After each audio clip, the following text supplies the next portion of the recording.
Entre la corte del bufón, ¿alguna vez te has preguntado acerca de la libertad de tus decisiones y si realmente tienes el control de tu vida? Como psicólogo, a veces me planteaba estas preguntas, ya que eran una de las principales preocupaciones de uno de mis pacientes, Jeremy.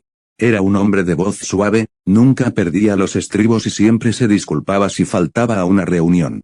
Sin embargo, a pesar de su enorme complexión, el hombre tenía un miedo terrible del mundo exterior, sufría un grave trastorno de ansiedad, frecuentes ataques de pánico, disociación y la mencionada sensación de no tener el control de su vida. Durante nuestras sesiones semanales, a menudo hablábamos del tema de los sueños. Jeremy solía sufrir pesadillas muy vívidas, centradas en pérdidas, en personas que lo abandonaban y en no poder hacer nada al respecto. Un día, sin embargo, me contó un sueño diferente. Escuché mientras Jeremy describía una pesadilla centrada en la pérdida de un querido amigo que lo había perseguido durante años. Bueno, Jeremy, ese sueño, como muchos otros, comencé, pero me interrumpieron de inmediato. No, doctor, no es de eso de lo que quiero hablar. Esperé a que continuara. Pero él simplemente permaneció sentado allí, con la mirada baja y sus dedos inquietos arañando la tela de sus jeans. Es lo que viene después, dijo finalmente, después de respirar profundamente. Comillas, ¿estás hablando de cómo te sientes después de despertarte? De la culpa. Jeremy negó con la cabeza. No, es, cómo termina el sueño. ¿Cómo terminan todos mis sueños estos días? ¿Cómo terminan, Jeremy? Una vez más se quedó callado y pareció recomponerse, sin saber por dónde empezar. Me pregunté qué lo tenía tan alterado y por qué estaba tan ansioso. No importa de qué se traten mis sueños, siempre termino en un lugar diferente. Es un camino a través de una amplia llanura, pero no se parece a nada que haya visto antes. Sé que dijiste que los sueños pueden ser extraños, doctor, pero este es diferente. Es un camino, pero también no lo es. Siento que estoy viajando por un lugar que no puedo comprender. De alguna manera sé que es una amplia llanura, pero también es un túnel. Todo está al revés, pero no. Siento que me estoy moviendo en todas las direcciones a la vez, pero también que no me estoy moviendo en absoluto. Jeremy siguió describiendo su sueño, o al menos lo intentó. Podía ver lo mucho que se concentraba, podía ver la frustración en su rostro. Sus dedos parecían hundirse en sus piernas mientras intentaba describir colores y formas que nunca había visto antes, pero no podía ponerlos en palabras. Es que, no sé, doctor. Es indescriptible, estrafalario. No sé qué es esto. Tranquilízate, Jeremy, todo está bien. A veces, nuestros sueños pueden no tener sentido, pero, teniendo en cuenta lo que me dijiste, no termina ahí, doctor. Ojalá así fuera, pero no es así. Al final, llego a una especie de estructura. Sé que es un castillo o un palacio, pero todo está mal. Las dimensiones no tienen sentido y las paredes se mueven en todas direcciones. Es como si estuvieran vivas, creciendo y cayendo unas sobre otras. Simplemente, no puedo describirlo. Después de un rato, entro en este gran salón, este patio donde se celebra un banquete. Hay todas estas cosas, estas criaturas o seres. Ellos también no tienen ningún sentido. La voz de Jeremy se había vuelto errática mientras divagaba sobre monstruosidades retorcidas, entidades gaseosas, ángeles y demonios, pero dijo que esas eran meras palabras, palabras que su cerebro le decía. Sus formas eran demasiado extrañas. Siempre que intentaba pensar en ellas, le dolía la cabeza, porque nunca pensó que formas como esa pudieran existir. Por un momento, se tensó y lo vi frotarse las sienes, como para luchar contra un dolor de cabeza emergente. Lo observé, lista para interrumpirlo en cualquier momento, temiendo que terminara teniendo un ataque de pánico. Esos seres están consumiendo algo. Sé que está podrido, lo sé. Pero hay una cosa, doctor, una cosa que siempre puedo ver con claridad. Al final del pasillo hay un trono y en él se sienta una especie de títere o marioneta. Esta maldita cosa está vestida de bufón, sonriendo de oreja a oreja y mirándome fijamente. Hay hilos que salen de él, innumerables hilos, pero no están conectados a él, no lo controlan. En cambio, la marioneta los sostiene en sus manos y los usa para controlar a la corte, para obligarlos a comer el asqueroso y podrido banquete. No, no solo comer, sino atiborrarse. Esta cosa, ni siquiera quiero pensar en eso, en su sonrisa. Dios mío, no, Jeremy, está bien. Es solo un sueño. No hay razón para, ¿sabes lo que hace, doctor? Lo que siempre hace. Cada vez que lo veo, se levanta y baila hacia mí, medio flotando, medio caminando, riendo y riendo, y todas las campanitas de su traje tintinean y tintinean y tintinean. Una vez que me alcanza, pone su cara justo frente a la mía, su cara gigante y sonriente. Tiene los ojos muy abiertos y me mira fijamente. Y entonces, puedo sentirlos. Puedo sentir esas malditas cuerdas por todo mi cuerpo. En ese momento, la maldita cosa me dice algo, pero antes de que pueda entenderlo, me despierto. A veces, incluso después de despertar, todavía puedo sentirlas, todavía puedo sentir esas cuerdas, y a veces, Jeremy temblaba y estaba fuera de sí. Por un momento, pensé que se estaba abrazando a sí mismo antes de darme cuenta de lo que estaba haciendo. Buscaba hilos conectados a su cuerpo. Tranquilízate, Jeremy. No es más que un sueño, uno recurrente, como muchos otros que tuviste en el pasado. Como ya he dicho muchas veces, los sueños pueden ser extraños, surrealistas, incluso. No tiene nada de especial. Lo más probable es que este sueño sea una combinación de tus miedos a perder el control, alimentados por algún medio de comunicación. ¿Recuerdas algo que hayas? No es solo un sueño, doctor. Sé que no lo es, me interrumpió, con la voz aguda y a punto de quebrarse. Un día, yo también, como todas esas cosas, me uniré a la corte del bufón y, al igual que ellas, perderé el control sobre mí mismo. Volví a hablar para intentar calmarlo, pero, dijera lo que dijera, mis palabras no parecían llegarle. Jeremy se quedó sentado allí, murmurando para sí mismo sobre el bufón y sus hilos. Entonces, tan repentinamente como había empezado, se detuvo y se desplomó en el sofá, abatido. Su enorme cuerpo pareció desplomarse sobre sí mismo y, frente a mí, Jeremy se convirtió en un hombre mucho, mucho más pequeño. Cuando finalmente me miró, tenía lágrimas en los ojos. Comillas, ¿qué hago, doctor? ¿Qué puedo hacer? Reiteré lo que ya le había dicho antes y le aseguré que no iba a ponerle condiciones. Esta vez, mis palabras parecieron convencerlo. Le aconsejé que consiguiera una receta para la ansiedad, pero sabía que Jeremy no seguiría el consejo. Tenía una fuerte aversión a cualquier tipo de medicamento o sustancia. Después de eso, le dije que me llamara en cuanto algo no fuera bien o si sufría otro de sus terribles ataques de pánico. También sugerí que recibiera atención en el hospital local si el extraño sueño persistía. Jeremy asintió con tristeza y me aseguró que lo pensaría. Después de que se fue, me desplomé en mi silla. Jeremy siempre fue uno de mis pacientes más difíciles y sus sesiones podían ser bastante agotadoras. Si bien sus sueños siempre fueron extraños, tuve que admitir que este último era un poco demasiado extraño, incluso para él. La semana siguiente, la noche anterior a nuestra próxima cita. Llamé a Jeremy para recordárselo. Era conocido por su mala gestión de fechas y tenía antecedentes de faltar a sesiones. Cuando no respondió, me preocupé un poco, recordando el extraño sueño, y le dejé un mensaje en su contestador automático. A la mañana siguiente no apareció. Mis preocupaciones se intensificaron y pensé en llamar a la policía, pero sabiendo el estado de ánimo de Jeremy y cómo reaccionaría si la policía apareciera sin previo aviso, descarté la idea. Me aseguré de que me llamaría en algún momento y se disculparía por la sesión perdida, como lo había hecho tantas veces antes. Si no, podría ir a ver cómo estaba de camino a casa. Al final resultó que no tuve que hacerlo. Unas horas más tarde, mi asistente me informó que 2 agentes de policía habían venido a preguntar por uno de mis pacientes. Se me cayó el alma a los pies, pero le dije que los hiciera pasar el doctor Alfred, supongo, empezó uno de ellos. Asentí, sin poder hablar, medio sabiendo lo que iban a decir y medio rezando por estar equivocado. Estamos aquí por uno de sus pacientes, Jeremy Smith. ¿Ha habido alguna anomalía en su comportamiento últimamente? No respondí con voz temblorosa. Jeremy está mejor desde hace meses.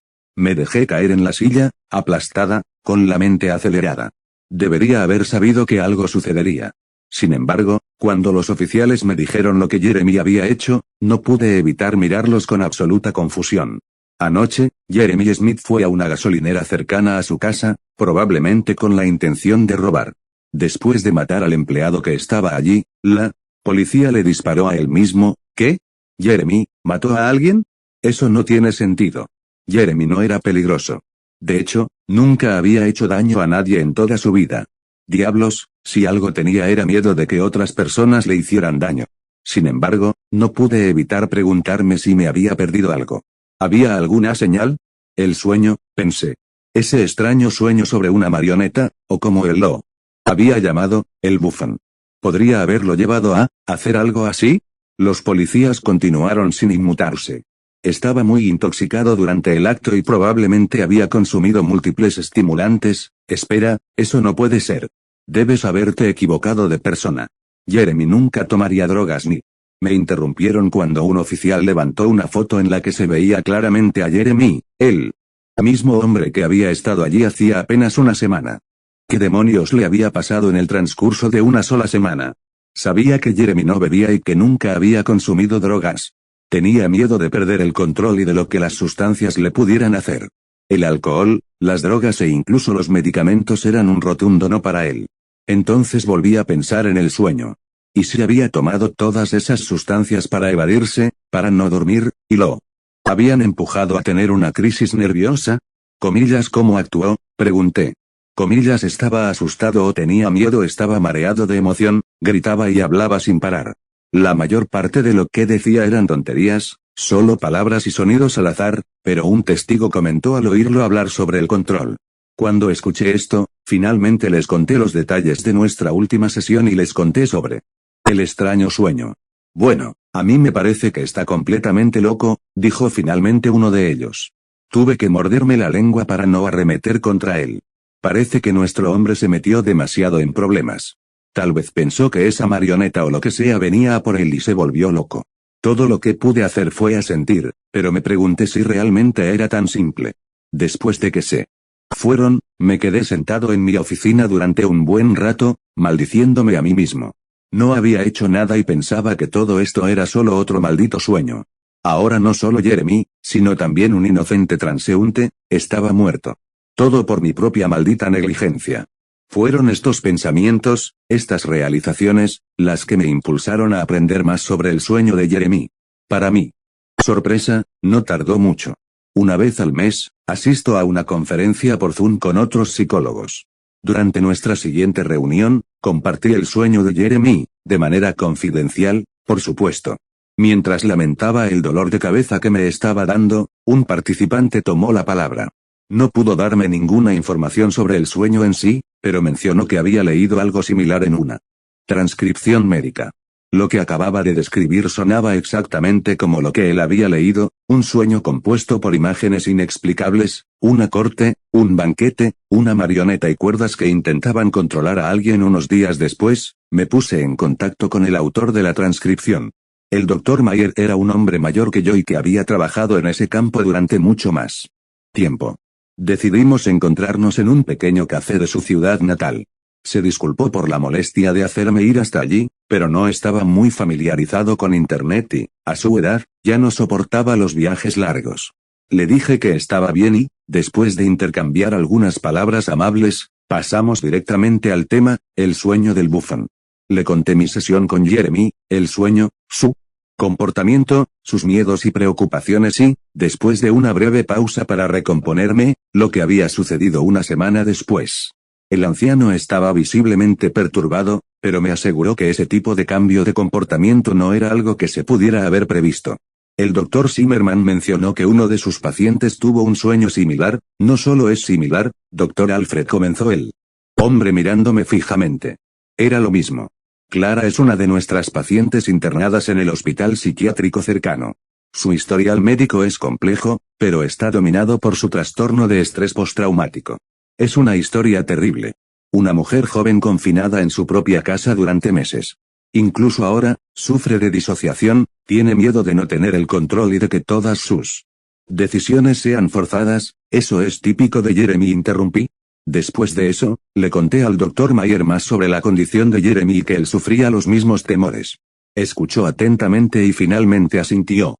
Tenemos aquí a dos personas, ambas con un historial médico similar, ambas con miedo de perder el control de su vida, que tuvieron exactamente el mismo sueño sin haber estado en contacto nunca entre sí. Dígame, Dr. Alfred, ¿cómo es posible? Me quedé en silencio, mirando al hombre expectante. Está claro que el sueño representa su miedo a no tener el control, dijo finalmente, pero, ¿de dónde salió? ¿De dónde salieron todas estas imágenes extravagantes?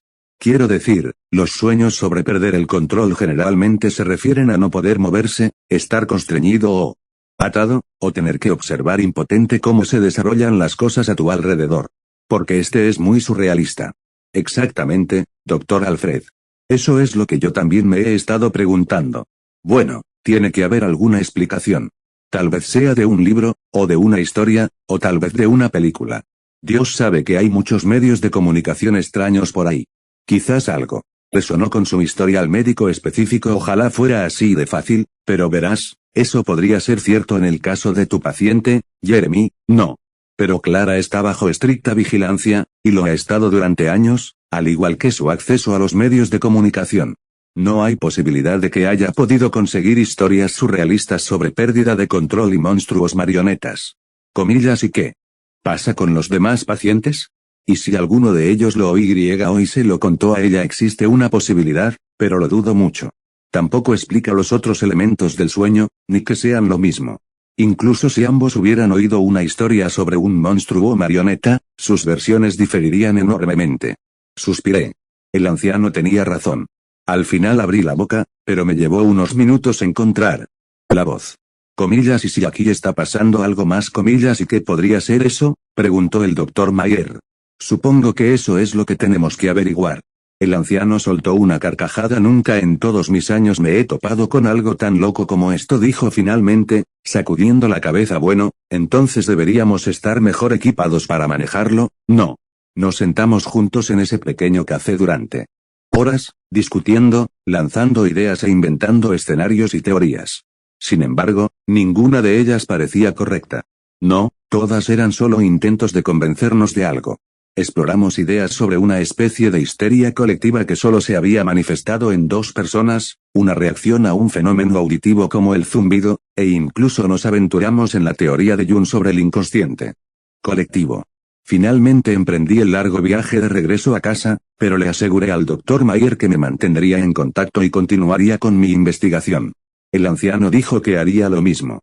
Mientras yo navegaba por Internet, participaba en conferencias virtuales, consultaba foros e incluso paneles de imágenes, el Dr. Mayer procedía con un enfoque más tradicional, llamadas telefónicas, correspondencia postal y estudio de documentos y transcripciones médicas. Al poco tiempo, nos dimos cuenta de que no eran solo Jeremy y Clara los que sufrían el sueño. Ambos, independientemente el uno del otro, nos enteramos de más casos. Descubrí una publicación sobre el sueño en algún rincón remoto de Internet, mientras que el Dr. Mayer leyó sobre él en un artículo médico que estaba revisando. Por pares. Con el tiempo, nos topamos con más y más casos. Sin embargo, cuanto más descubríamos, más variables había.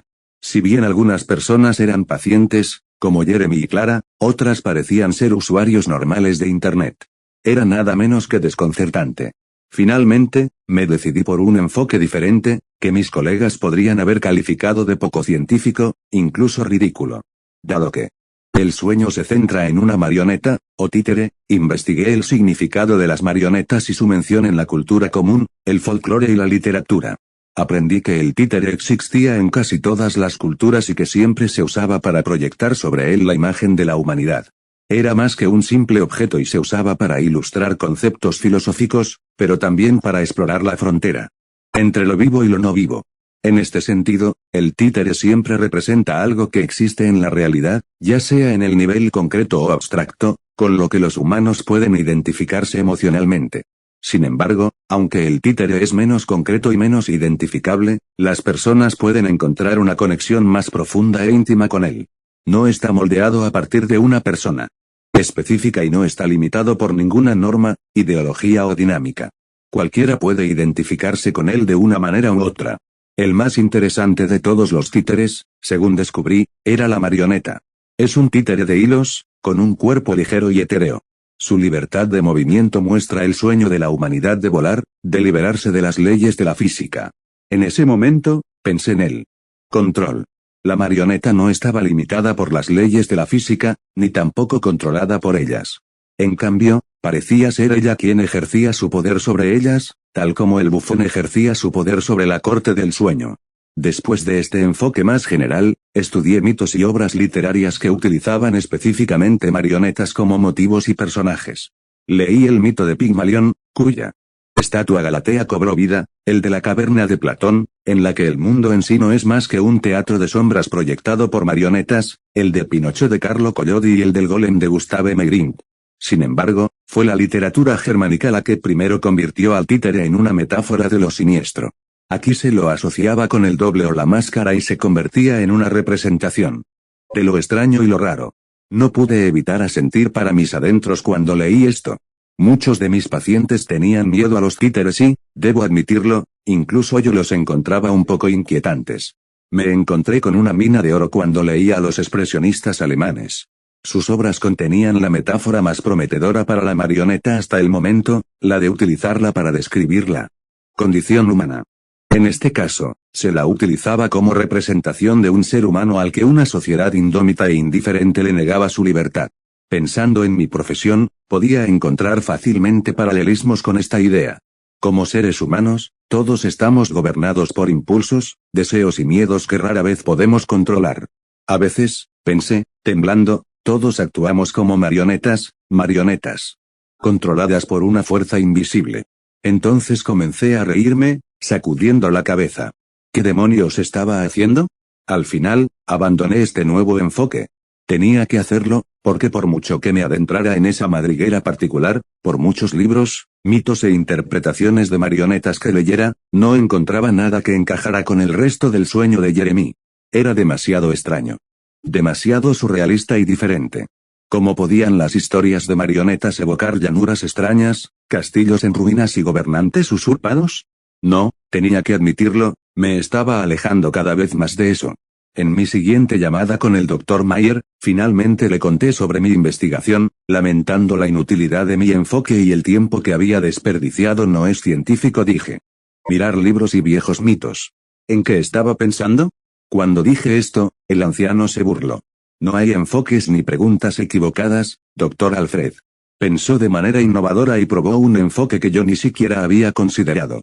Y después de leer todos esos libros, no encontré nada. Pero lo hiciste.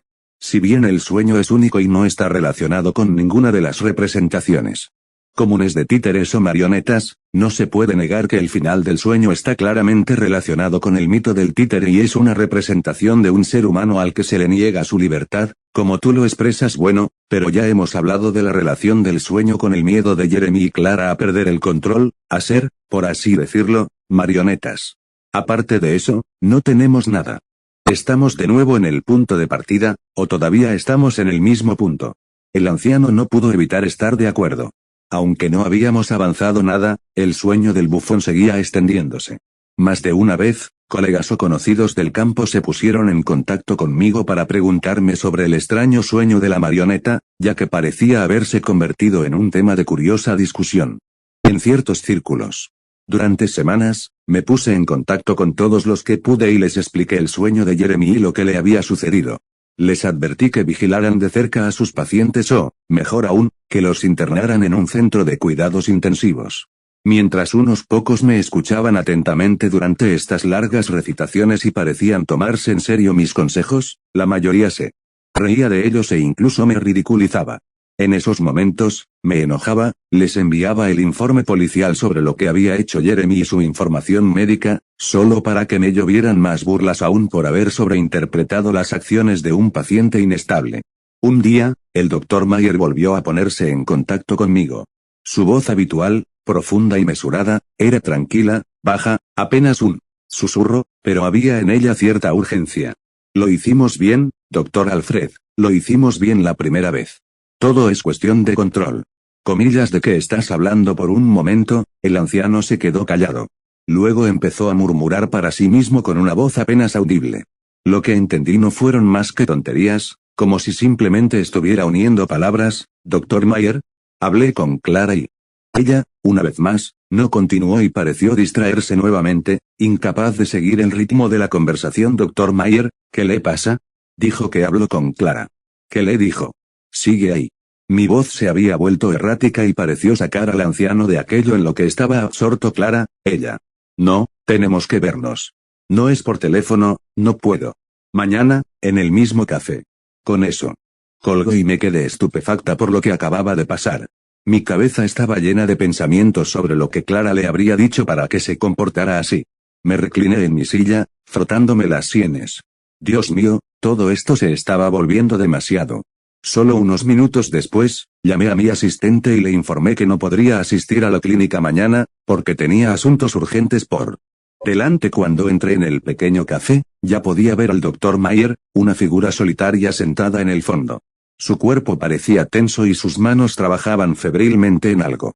De vez en cuando, se detenía como para observar la mesa que tenía frente a él. Cuando ya había atravesado la mitad del café, el hombre se levantó de repente. Levanté la mano a modo de saludo, abrí la boca, pero él no parecía verme y estaba a punto de pasar a mi lado. Solo cuando lo toqué se volvió hacia mí, pero pronto sus ojos se desviaron de nuevo. A esas alturas, noté las miradas cansadas que nos dirigían los otros pocos clientes, desconcertados por el comportamiento del doctor.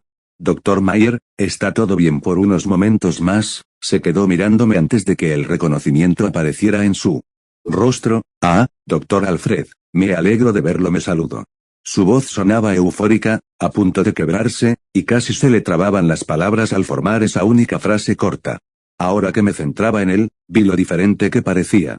Parecía exhausto, impotente, agotado, como si no hubiera dormido en días. Sus ojos, sin embargo, estaban más vivos que nunca, brillando con un vigor demencial.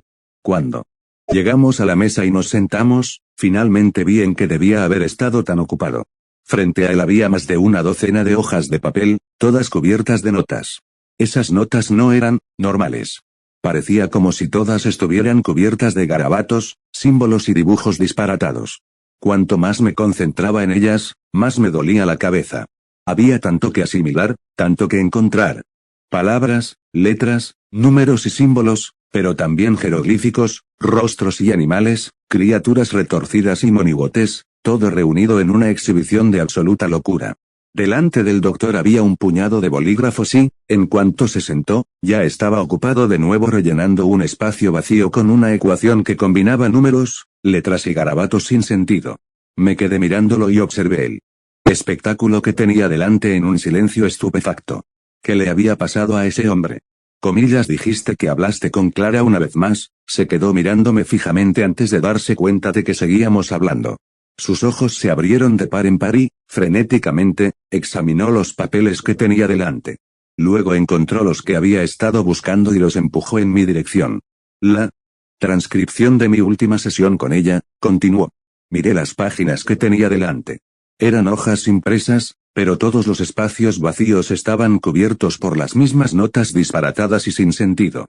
Cuando intenté leer las palabras, descubrí que no eran más que amalgamas de letras y números, palabras en diferentes idiomas y oraciones que no tenían sentido. Dr. Mayer, ¿qué? Léelo, comillas, que por el amor de Dios, léelo, me espetó, con una mirada concentrada distorsionando su rostro. Luego volvió a lo que estaba haciendo. Mientras revisaba la transcripción, el Dr. Mayer estaba tan inquieto como antes. En un momento estaba escribiendo en sus páginas y al siguiente se movía bruscamente, mirando un objeto al azar o a otro de los clientes del café. Más de una vez se levantó y caminó por la habitación antes de darse cuenta de lo que estaba haciendo y volver a sentarse. Sin embargo, pronto no le presté atención al anciano y, en lugar de eso, hice lo que me había dicho que hiciera, esperando que de alguna manera eso explicara su comportamiento. Después del consentimiento inicial de la clienta para ser grabada, el médico notó algo peculiar en ella. Nota del psicólogo, la actitud de la paciente era diferente. Actuaba y parecía una persona diferente. Había una energía y una vitalidad extrañas en ella. Su voz era enérgica y divagaba sin parar, a menudo hablando de otras cosas entre frases. Estas interrupciones se han eliminado para abreviar. Por un momento, miré hacia arriba y observé al Dr. Mayer, confundida por si mostraba exactamente el mismo comportamiento. Leí rápidamente los primeros párrafos centrados en los detalles mundanos antes de que Clara comenzara a resumir el sueño nuevamente. Clara, finalmente entendí su significado. El sueño muestra la historia, o más bien, eventos que sucedieron antes de que existiera la historia. Nuestro universo es determinista, creado por un poder superior, y todos los eventos han sido predeterminados por esta entidad. Puso todo en movimiento y controló todo, lo vivo y lo inerte. Nota del psicólogo, el paciente nunca fue una persona religiosa. Dr. Mayer, estás hablando de Dios. Clara, las palabras no tienen sentido aquí. Son inútiles para describir esta entidad. Dr. Mayer, ¿qué historia muestra exactamente el sueño? Clara, al principio, esta entidad creó un lugar de poder, un palacio, y pronto, una corte de vasallos que tenían voluntad propia. Para su diversión, creó al primer ser sin libre albedrío, un ser sobre el que tenían control total. Este ser no era más que un títere, una marioneta, disfrazada de bufón. Pero los seres de poder siempre tienen poder propio. Poco a poco, a lo largo de eones, el bufón desarrolló una vida propia. Finalmente, se liberó de su control, mató a su creador.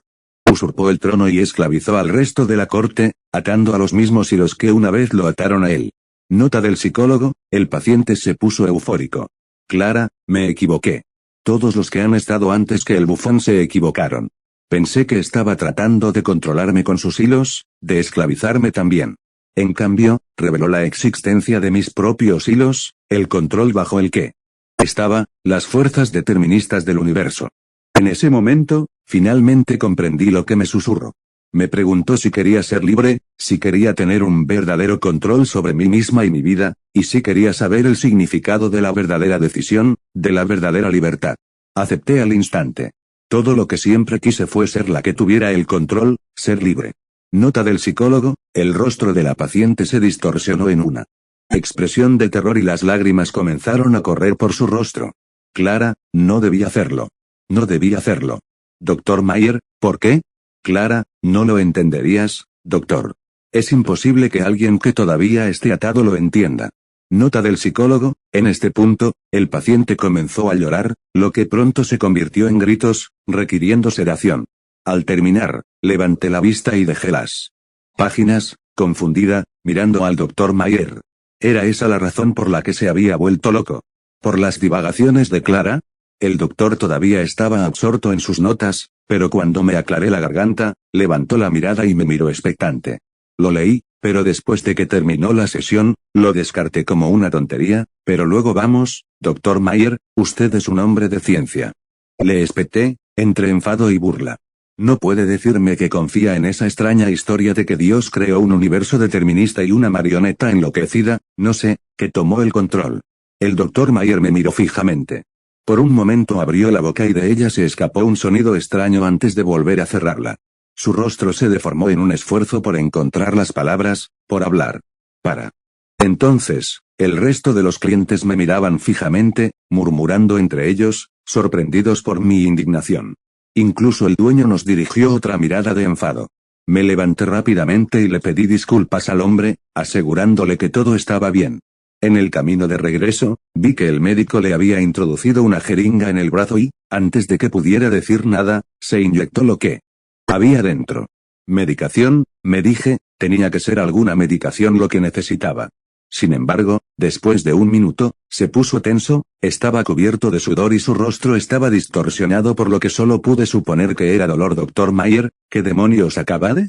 Tenía mi teléfono en la mano, listo para llamar a una ambulancia, pero el hombre ya se había calmado. Estoy bien, doctor Alfred.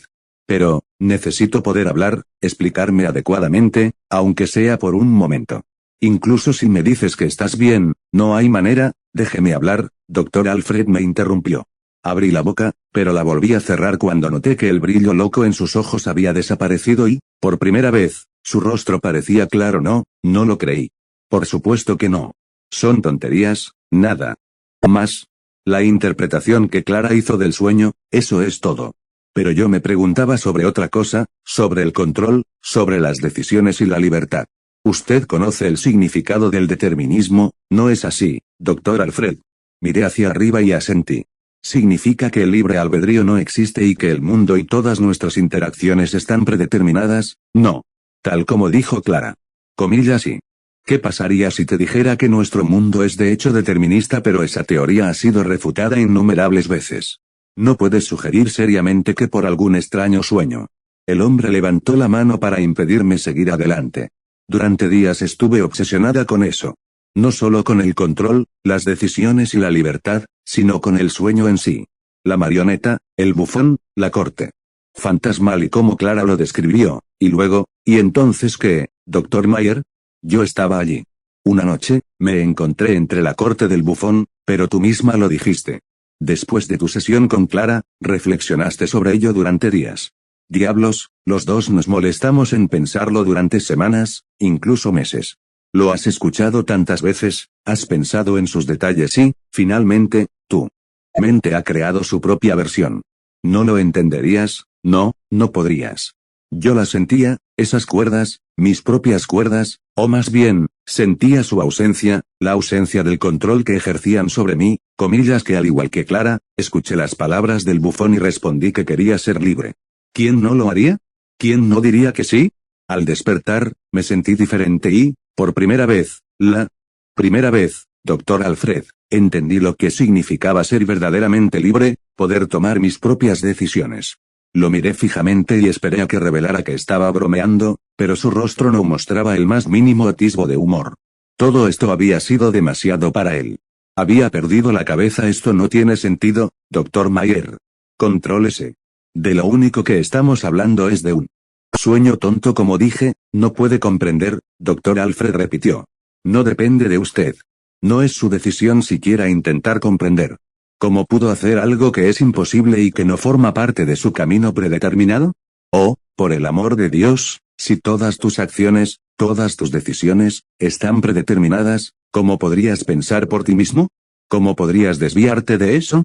¿Cómo podrías comprender que son la libertad y las decisiones? No pude evitar reírme entonces. ¿Cómo es eso? Le seguí la corriente. ¿Cómo es ser verdaderamente libre, Dr. Mayer? Al instante, la expresión del hombre cambió y una mirada oscura apareció en su rostro. Es aterrador, lo más aterrador del mundo. El peso aplastante de la decisión es tan abrumador. El cerebro humano no está hecho para eso, no está a nuestra disposición. Cada segundo, cada momento, miles de pensamientos diferentes. El rostro del doctor no era más que un semblante de desesperación pura. Por un segundo, me estremecí ante su reacción, ante su rostro, y por primera vez pensé en lo que había dicho, pensé de verdad en ello. El peso aplastante de la decisión, como él lo había llamado, y recordé su comportamiento, la forma en que había actuado. La libertad es una ilusión. Creí que había escapado de la jaula, pero me encontré en otra, una jaula aún más restrictiva que cualquier otra, más fuertemente atada. No, la libertad es una jaula, la única jaula verdadera. De repente, sus ojos se abrieron y se concentró en mí y solo en mí. Comillas, ¿quién es más libre, Dr. Alfred? ¿Aquel a quien se le toman las decisiones por él o aquel que se enfrenta a un número ilimitado de posibilidades? ¿Todo esto por un sueño?, pregunté mientras recogía sus notas. Toda esta locura por un sueño tonto. ¿Y si es solo eso, Dr. Alfred? ¿Solo un sueño tonto? Estaba empezando a sentirme confusa. Había estado hablando de nada más que del sueño, de lo que le había pasado y de cómo lo hacía pensar y sentir, y ahora, dijiste que los sentías. Me refiero a esas cuerdas. Pensé que te referías a que eran reales, y al bufón y su corte, que todo eso realmente existía. Para mi sorpresa, el anciano se echó a reír y comenzó a sacudir la cabeza. Considere esto, Dr. Alfred. ¿Y si este sueño no es la causa, sino un mero subproducto? ¿Y si algo está cambiando en el cerebro humano, o en el universo en general? Tal vez el universo. Y en consecuencia, también nuestras mentes, sean de hecho deterministas y estén impulsadas por decisiones predeterminadas. ¿Qué sucedería si eso cambiara y la naturaleza encontrara una forma de romper estos lazos? ¿No podría este cambio hacer que la mente evoque esta visión, este sueño extravagante y surrealista como una representación del control que tenemos, y darnos una forma, un medio para liberarnos, rompiendo metafóricamente las ataduras que nos atan? Entonces, estás diciendo que la gente tiene este sueño porque se da cuenta de que no tiene el control y lo cuestiona. Pero entonces, ¿por qué el sueño es siempre el mismo? ¿Cómo es que cada persona tiene las mismas imágenes? ¿Cómo es posible, comillas, pero es lo mismo, comillas? ¿Qué quieres decir? Eso fue lo primero de lo que hablamos. ¿Qué? El sueño de Jeremy y Clara era exactamente el mismo. Recuerde cómo lo describían, Dr. Alfred, como lo describían todos. ¿Qué tienen en común todas sus descripciones? No es algo extraño, indescriptible, único. Es algo que no se parece a nada que hayan visto antes. Imágenes que desafían la comprensión. Colores, formas y criaturas que no deberían existir y que nunca antes se habían visto. Entonces, ¿cómo sabemos que es lo mismo? Pero el simple, la corte, el bufón, esos son siempre los mismos. Comillas, ¿cómo describirías una llanura? Comencé a detallar una pradera amplia y rica con un fondo de bosques distantes. Sí, pero ¿cómo lo describiría alguien que viviera en una zona, un país o un clima diferentes, Alaska, por ejemplo? Lo que el sueño me mostró no fue más que una extraña red de colores y formas que no tenían sentido, pero mi cerebro de alguna manera lo relacionó con la palabra llanura, porque era lo más cercano a lo que estaba viendo, pero el palacio, la corte, murmuré. Es simplemente nuestro cerebro el que encuentra palabras para describir lo que de otro modo sería indescriptible. Un palacio es un lugar de poder, la residencia de un gobernante. ¿Qué hacen los gobernantes? Controlan a sus súbditos. El bufón, el títere, es un doble, la representación de nuestro miedo a ser atados, controlados, tal como decían los expresionistas alemanes. Pero arrebatar el control a un gobernante es una revolución, a menudo mediante el asesinato de dicho gobernante, esclavizando a sus confidentes, a su corte y colocándose uno mismo en el trono. ¿Y si este sueño no es más que una representación de nuestra mente liberándose? ¿Y si todas estas imágenes extrañas e indescriptibles no son más que nuestros primeros pensamientos originales mientras adquirimos el libre albedrío? La cabeza me daba vueltas. Esto era indignante, casi una locura. Entonces, lo que estás diciendo es que todo es solo eso, un sueño, el resultado de un cambio en nuestro cerebro. Porque nos damos cuenta de que no tenemos el control, lo cuestionamos y, por lo tanto, el Dr. Mayer asintió. Pero si eso es correcto, y si es nuestro cuestionamiento del control bajo el que estamos, ¿no significaría que andaríamos hablando de ello una vez más? Asintió. No puedes esperar que crea nada de esto es simplemente, por supuesto que no lo haría. Después de todo, es imposible para ti. El anciano se quedó mirándome durante un momento. Luego recogió sus papeles y sus bolígrafos y se levantó. Espera, ¿eso es todo? ¿Me estás contando toda esta ridícula historia, esta estúpida teoría tuya, y ahora simplemente te vas? No hay libertad para nosotros, Dr. Alfred. No existe. Alégrate de tu propia ignorancia, alégrate de no tener el control. Si de verdad quieres ser libre, libre de todo, dicho esto, se dio la vuelta y se dirigió a la puerta. Lo llamé y le pedí que me explicara más, pero ya no reaccionó. A esas alturas, y por su comportamiento, me di cuenta de que había vuelto a su propio mundo. Sabía que ya no me escuchaba y que no había forma de detenerlo. Me dije a mí mismo que el anciano debía haberse vuelto loco de tanto pensar en ese ridículo sueño. Eso era todo. Entonces empecé a pensar en mi vida, en mis decisiones. ¿Por qué me hice psicóloga en primer lugar? ¿Por qué fui a la universidad? Correlaciones, por supuesto, debido a las correlaciones. La influencia de mi madre, la abundante colección de libros de mi abuelo sobre psicología y la mente humana, y todas las cosas que me había enseñado. Me pregunté si alguna de mis decisiones había sido alguna vez mía. Y si el Dr. Mayer tenía razón y todas las había tomado por mí y eran el resultado de todas las influencias que me rodeaban. ¿Y si mi vida había sido realmente predeterminada? ¿Para hacer qué? Para traerme aquí y escuchar la estrafalaria historia de ese viejo loco. Me recliné en mi silla, riéndome para mis adentros. Sin embargo, por un momento, no pude evitar sentir a mi alrededor, sentir a mi alrededor en busca de hilos invisibles que me estuvieran controlando. Y por un abrir y cerrar de ojos, casi pude sentirlos deslizando